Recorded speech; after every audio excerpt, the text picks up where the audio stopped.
নমস্কার বন্ধুরা, আবারও আজ নতুন একটি ভিডিও নিয়ে চলে এলাম। লক্ষ্মীর ভাণ্ডার ভাতা বৃদ্ধি নিয়ে বিরাট চমক, বড় ঘোষণা করলেন মুখ্যমন্ত্রী।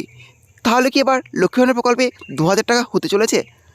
হ্যাঁ, চলুন সেটা আজকে ভিডিওর মাধ্যমে দেখতে পাবেন। হ্যাঁ, তার জন্য ভিডিওটি একটু স্কিপ না করে শেষ পর্যন্ত দেখতে থাকুন।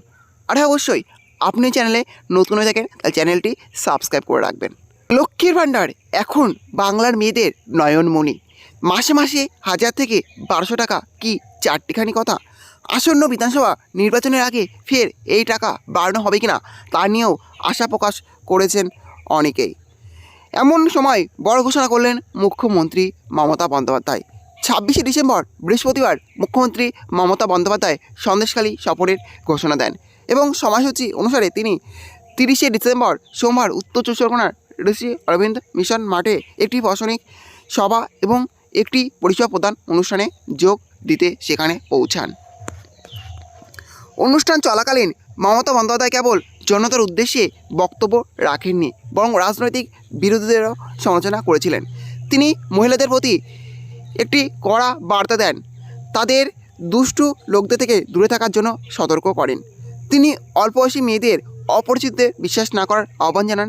এদিন মুখ্যমন্ত্রী তার সমর্থকদের আশ্বস্ত করেন যে তিনি সর্বদা জনগণের পাশে থাকবেন এবং তাদের কল্যাণের জন্য কাজ করবেন।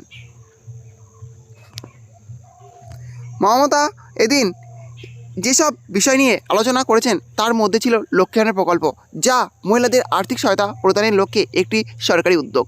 তিনি মহিলাদের সমাবেশে আশ্বস্ত করেন যে মহিলারা যতদিন বেঁচে থাকবে ততদিন লক্ষ্মী ভাণ্ডার প্রকল্পে সুবিধা পেতে থাকবেন। জোর দিয়ে বলেন যে অর্থ মহিলাদের অধিকার এবং এর ওপর অন্য কারো দাবি নেই। এছাড়াও মমতা আবাস যোজনা প্রকল্পের কথা উল্লেখ করেন, যার লক্ষ্য সুবিধা বঞ্চিতদের জন্য ঘর তৈরি করে দেওয়া। তিনি উল্লেখ করেন যে কেন্দ্র সরকার আর্থিক সহায়তা প্রদানে ব্যর্থ হওয়া সত্ত্বেও তার সরকার ইতিমধ্যে রাজ্য তহবিল ব্যবহার করে 47 লক্ষ বাড়ি নির্মাণ করেছে।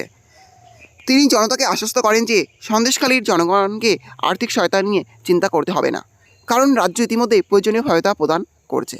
পরিশেষে মমতা বন্দ্যোপাধ্যায় সন্দেশখালীতে তার প্ল্যাটফর্ম ব্যবহার করে রাজনৈতিক বার্তা জোরদার করেন, সরকারি সাফল্য তুলে ধরেন এবং পশ্চিমবঙ্গের মহিলাদের জন্য অব্যাহত সহায়তার প্রতিশ্রুতি দেন। তাহলে বুঝতে পারলেন, লক্ষ্মী ভাণ্ডার নিয়ে মুখ্যমন্ত্রী আশ্বস্ত করেছেন যে লক্ষ্মী ভাণ্ডার প্রকল্পের টাকা কিন্তু সারা জীবন চলবে, লক্ষ্মী ভাণ্ডার প্রকল্পের টাকা মহিলারা পাবেন, এরকমই আশ্বস্ত করেছেন।